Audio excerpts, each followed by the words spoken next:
Skid Row opened the show with plenty of energy, but not a whole lot of audience. You know why? Because they were chasing the damn merchandising truck trying to buy t-shirts. Yeah, right. You know, like when you stop that damn truck so the people come in and watch the show.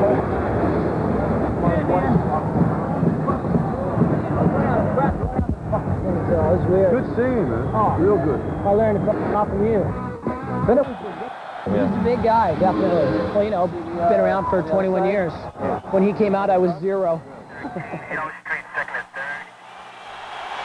the madness begin! Come on, man! This ain't no movie you're watching right here! I want to see some hands in the air! Come on! Yeah, you got it, that's it! Come on, people! Alright! Alright, come on! Say it 1, 2, 1, 2, 1, that's it!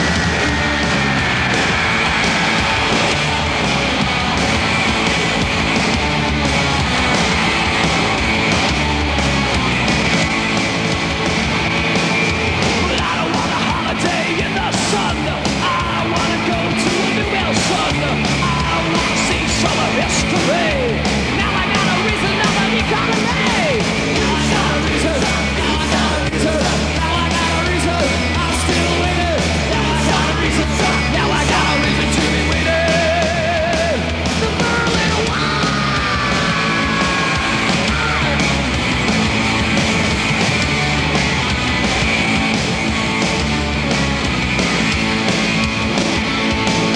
I sit around town on a 2-inch wall. I wasn't waiting for the communist call. I didn't ask for sunshine, but I don't want for free. They're looking over the wall. Now they're looking at me. Now I got a reason. Now I got a reason. Now I got a reason. And I'm still waiting. Now I got a reason. Now I got a reason to be waiting. The Berlin Wall.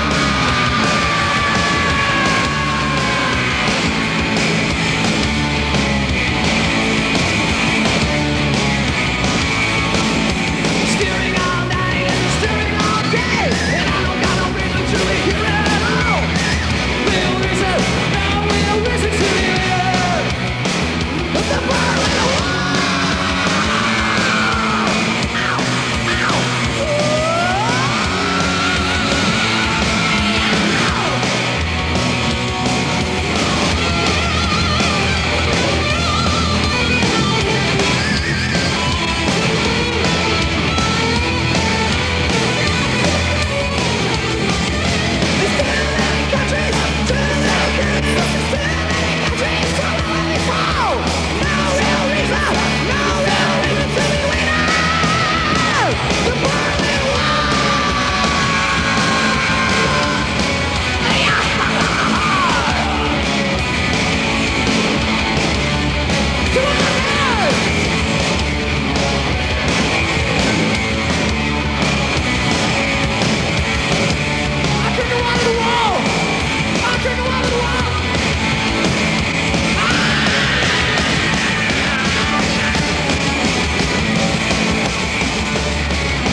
I love Russia.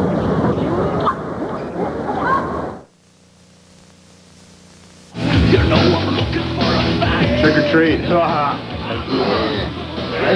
Come to the rubber. Drop normal back. Whoa! Very good score on my part, I say. This is going on my wall at home.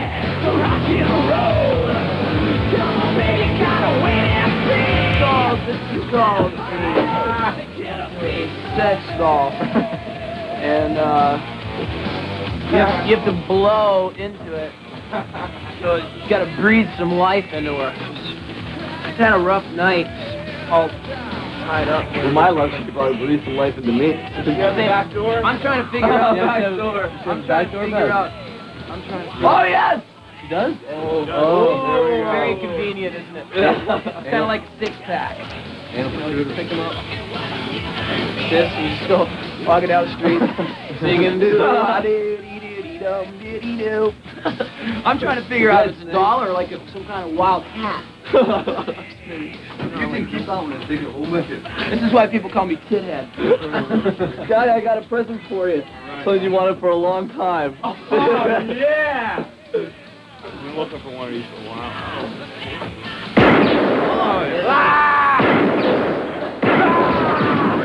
Exhibit A in 18 to Life is what Ricky blew his friend away with. So don't kill your friends. Here you go, bud. Oh! That's yours. He was in a Mini. He was in a Mini. You have any tree barking? Tree barking? I guess this is... Oh!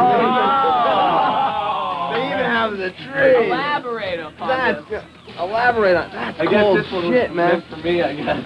Baby snake. Mark Bolan ended his life not around this tree, but around a tree that might have looked something like that, so we won't even talk about that. This is the band here.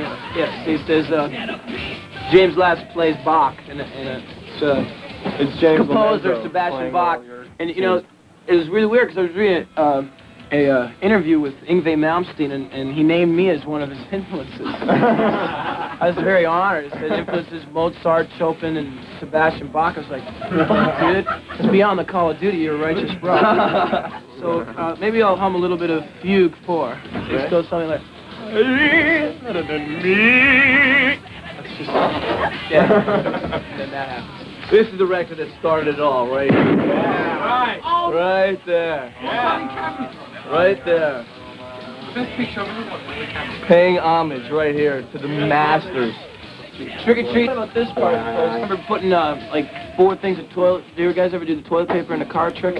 Yeah. Like 2 trees. You know, you find a small road, like toilet paper, go all the way across, and make like this big wall of toilet paper, and then the cars drive by. Either that, or I remember one dude who was a little bit psychotic, and he put like a wire mesh, and a motorcycle came on. Oh, nice. That was a good memory. I think the guy probably died. When I was 7 years old, I got my candy ripped off by a guy with a board with a nail in it. I did. I was 7 years old. I took all my candy. I had nothing. And So that's a really good memory of Halloween. I just remember being really cold and hitting your hand on, like, getting your hand stuck in the door and be like, yeah! Ooh! What do we have here? We have the Russian Moscow Festival. Contrary to popular belief, they call it the Make a Difference Foundation, but some of the Make a members... Drink Foundation. Exactly. Okay, hang on. Gary Moore. Aha! I get it. Skid Row. Skid Row, right. I've seen that. He tried stealing our name, but we wouldn't let him. Yeah, so we were together in like 1954. So Yeah, we've been together. Yeah. We're about 65 years old right now.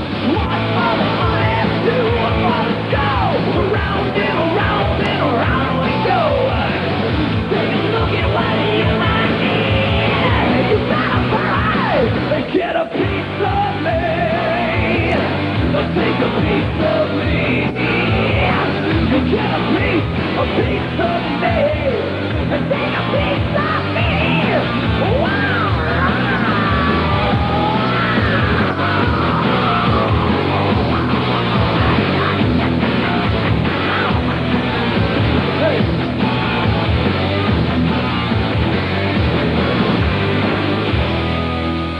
hard and heavy, always coming back for it. The group managed to find some free time to shoot a video in New York City recently, which is where we sat Sebastian and the boys down for this update. Fresh from their first tour of Europe as the opening act for Motley Crue, it's safe to say those New Jersey youth gone wild, Skid Row, are glad to be home. I said to myself, man, if I see one more gorgeous building or one beautiful moat or have one more incredible meal or hear one more beautiful accent, I'm punching someone. It's hard to get used to other people's lifestyles. You know, everything closes so early, and being from Jersey, New York, you know, we're used to getting up and going out to a club at like 12 at night. Now they can stay up all night making videos like their latest, I Remember You. It's the band's first and only ballad on their debut LP. But although the video will have conceptual segments, the band told us not to expect another tired romantic storyline. We didn't want to impart any meaning to the song. You know, the song has a lot of meaning on its own, and it means something something different to everyone.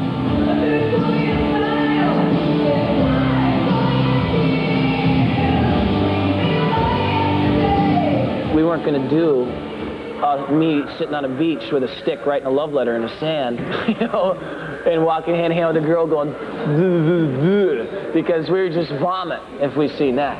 In the meantime, the Skids have also just contributed a cover of the Sex Pistols' Holidays in the Sun to the all-star anti-drug album Stairway to Heaven, Highway to Hell. Although they did the track in memory of heroin casualty Sid Vicious, who's still a rock hero to a lot of people, they say his death was anything but heroic. There's nothing romantic about dying that type of death, you know? I mean, I'm sure if he lived and he saw somebody else die that way, he wouldn't dig it, you know? So, you know, there's nothing romantic about that. On the subject of drugs, Skid Row, who are notorious partiers, are about to tour the U.S. with a newly clean and sober Aerosmith. But out of respect to the veterans, they don't anticipate any conflicts of interest. I wouldn't go up to Tyler and chop out a big rail and go, come on, puss! Because the guy's done, like, you know, more drugs than all 5 of us combined. So he doesn't have nothing to prove. Sebastian and the boys will be on the road for 5 months, and after that, they're looking forward to work on a second album. We're going to do the same thing that we did with the last record, just take your time and write the best songs that we know how to write that satisfy us and nobody else. And, you know, we'll put the 10 songs or 11 songs or 14 songs, whatever, on the next record that we love, not, you know, and hopefully everyone else will like it. If they don't, too bad, you know, it's life. Too bad for us. Yeah, really. Really, because we'll be back working day gigs. Never a dull moment with those guys.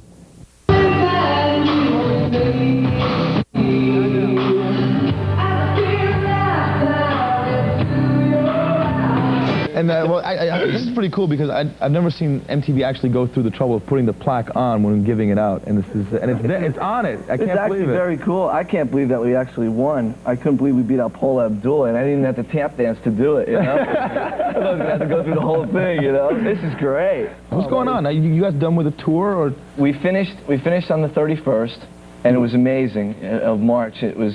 I mean, one of the best experiences of my life. You know, touring with Aerosmith, and we became really good friends. And, you know, like it's been a dream of mine for so long to jam with these guys. Yeah. And last night we got up and did Train Kept the Roll, and here I am jamming next to Joe Perry. I look over and Sebastian's got Steven Tyler up on his shoulders, and everyone's just going nuts. And I was like, I can't believe this is happening. Thank you, God, you know? Yeah. So then finished the tour, and it's like all sad goodbyes, you know? And flew to Toronto for a couple days with my tour manager to do some partying. And we're flying home on the... Of course, for some post-tour yeah, really. party. I had to celebrate somehow, right?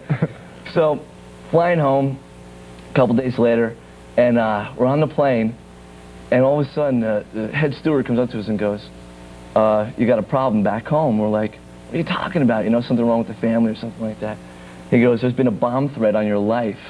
I'm really? Like, and like they named like me and Terry, our tour manager, specifically, and I'm going, oh God. So we're landing in Newark, and there's 4 fire trucks on a tarmac and 5 cop cars. I'm like, oh my God, did someone like wire me when I was sleeping or something? You know, just boom, you know, right in the middle of the plane. Yeah. And sure enough, they took us off and they took us aside. Now the people on the plane are getting a little nervous. I mean, they're like, what the hell is going on, you know? And they asked us a whole bunch of questions, and luckily enough, you know, it was just a threat, and that's all it was. Yeah. But, man, I'll tell you, people will do anything, you know? You sure it wasn't one of the New Kids on the Block? I think it might have been. We have the top 2 on... They don't have one of these. There you go. The top 2 on dial coming up. Stay with us. We'll be right back. Number 1 year ago to date. That is Bon Jovi with I'll Be There For You. Can you believe that 1 year ago? We were out on the road with him then. I can't believe it. That's amazing. A year ago. Jeez. Yeah. I only aged 5 years in the last year. Doesn't show at all. Oh, yeah, right. Aren't you guys going down to Australia? Yeah. Doing some more touring? I can't, yeah, we are. I thought it was all over, you know. We're getting ready to settle into, like, domestic life, and then boom. They just won't let you quit, will they? Scott McGee, guess where we're going now? It's going to be great, though. We're doing, like, 5 headlining shows down there in 12 days, so 7 days off. Right. In Australia. Jeez, that's tough. In the meantime, you might actually go down to Mexico, from what I hear, for the Cabo Wabo Cantina thing, Van Halen's big hoopla. I was thinking about it. That's going to be a serious party, you know. I can't. That's a club they're opening up down there. Yeah, exactly. And who else is going to be there? Do you know? Well, You could be there if you call this phone number right now. 1-900. That was good. That was like real professional. 1-900-786-2688. 95 cents per call. 1-900-786-2688. Actually, I'm trying to work myself to get down there, but I think it's a battle between me, Kurt Loder, and Tim Summer. I don't know. It's, arm wrestle him. Have a drinking contest if you win. I think the arm wrestling, I just might win. Right? We'll be back with number one on Dial. Stay with us. Hulk Hogan.